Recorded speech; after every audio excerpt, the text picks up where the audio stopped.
First Chris Rock, then Dave Chappelle, now Salman Rushdie. Apparently, if you've ever hurt anyone's feelings over anything, 2022 is not a good year to step on stage.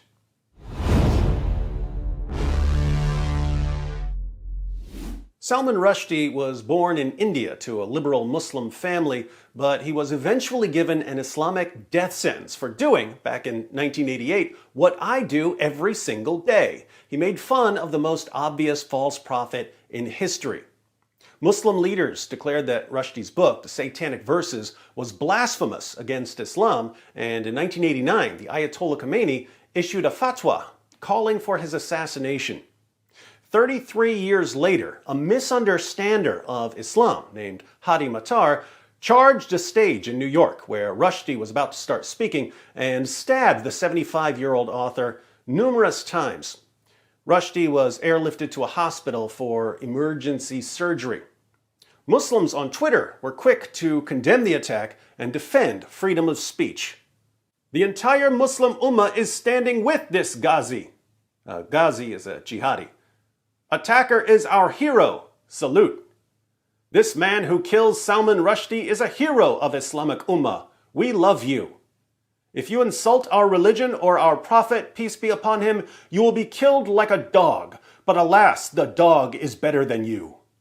If anyone else insults the glory of my prophet Muhammad like Salman Rushdie, then he too will be beheaded.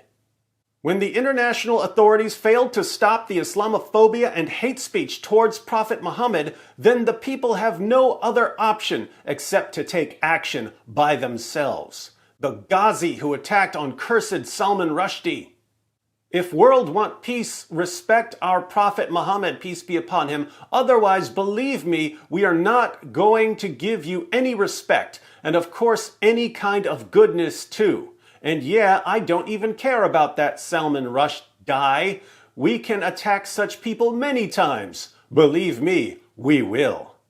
The young lion who sent the cursed Salman Rushdie to hell, even the life is sacrificed for the sanctity of the Prophet. Who put together this list of tweets? You did?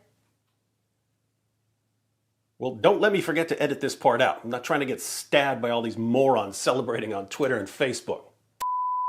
Ironically, Salman Rushdie was on stage for a discussion about the United States as a safe haven for exiled writers and other artists who are under the threat of persecution.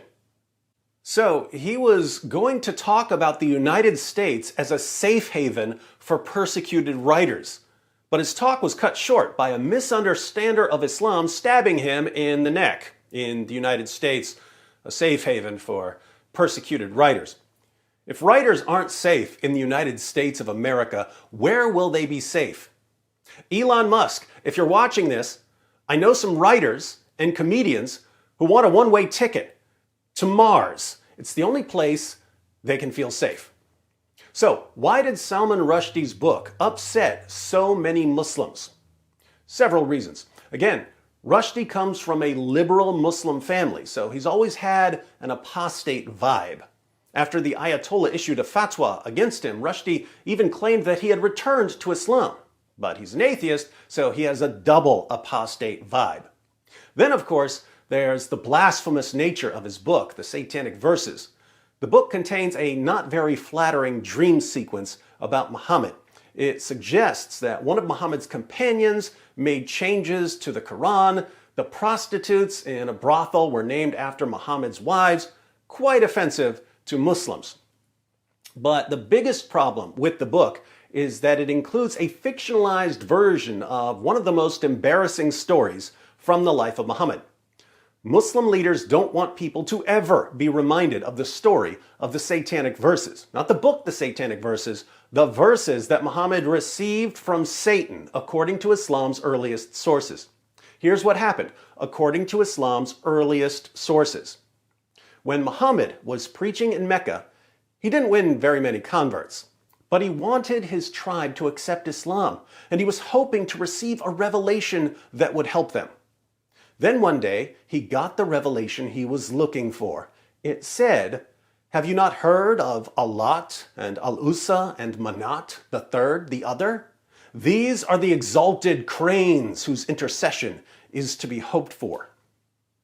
This is what Surah 53 originally said. It said that in addition to Allah, there are three goddesses that Muslims can pray to: Alat, Al-Usa, and Manat. Alat, Al-Usa, and Manat were some sort of pagan bird goddesses who could intercede for Muslims by carrying prayers to Allah. Muhammad delivered these verses to his followers. He bowed down in honor of them, and his followers bowed down with him. But a little later, Muhammad came back and said that these verses, which he had delivered as part of the Quran, weren't really from God, they were from Satan. And he replaced them with the words we find in the Quran today. So, when you read Surah 53 of the Quran, keep in mind that it originally promoted polytheism, and that Muhammad couldn't tell the difference between a revelation from God and a revelation from Satan. This was massively embarrassing to the early Muslim community. Eventually, Muslims started pretending that it never happened and even editing their sources to cover up the story. And then Salman Rushdie wrote a book reminding everyone about it. That's the main reason the book is so offensive to Muslims. But it's not the main reason for the death sentence against Salman Rushdie. The main reason for the fatwa calling for Rushdie's assassination is that Muslim leaders are convinced that terror is the way to protect their prophet from criticism. They think that when they start killing people who make fun of their prophet, it will send a clear message to politicians and journalists and educators and entertainers. They think that politicians and journalists and educators and entertainers are cowards who, when threatened with violence, will back down. They think that violence is a way to control speech. Why do they think that? Because it works with politicians and journalists and educators and entertainers. What do they always say after these attacks? While this attack is certainly a tragedy, the bigger tragedy is thinking that it has anything to do with Islam. So let's never forget that Islam is a religion of peace, tolerance, and candy-coated raindrops. And now let's get a spokesman for the Council on American Islamic Relations to give everyone a presentation on how to convert to Islam. Our leaders are people who will literally let gangs of grown men groom, drug, rape, gang rape, and pimp thousands of young girls for years just to avoid being called Islamophobes. What do you think they'll do to avoid being slaughtered in the name of Allah?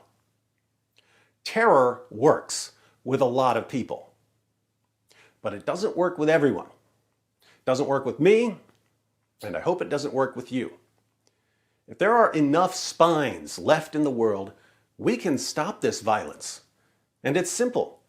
Jihadis will stop slaughtering people over books and cartoons when the results of slaughtering people over books and cartoons become traumatic.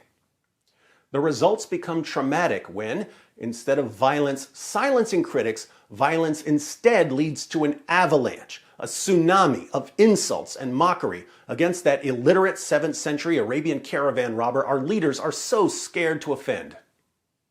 I'm willing to do my part until they saw off my head. Maybe when I'm 75, like Salman Rushdie. Now, for old time's sake. It just backfired on me. It just backfired on me. This is a power of religion. There's a reason to it. Yeah?